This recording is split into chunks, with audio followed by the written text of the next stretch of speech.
SOLIDWORKS 2013 introduces powerful new capabilities that bridge the gap between solid and surface modeling.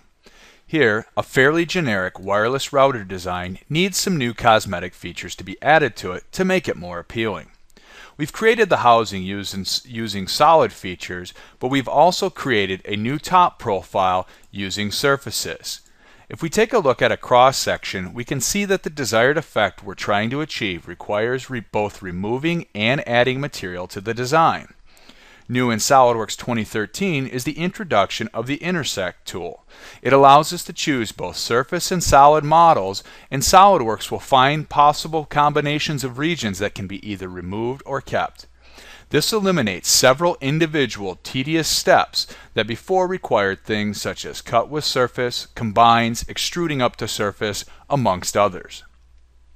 Once SOLIDWORKS is finished going through and finding the possible regions that we can either keep or remove, all we need to do is select those regions we want to exclude from the final results. Here, we've chosen the outside sloping surface as well as some regions in the interior of the Wi-Fi symbol.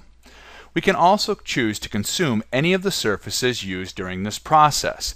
This eliminates additional steps later on for deleting those bodies. SOLIDWORKS will then go to work creating the finished model based on a combination of the surface and the solid bodies that we've chosen.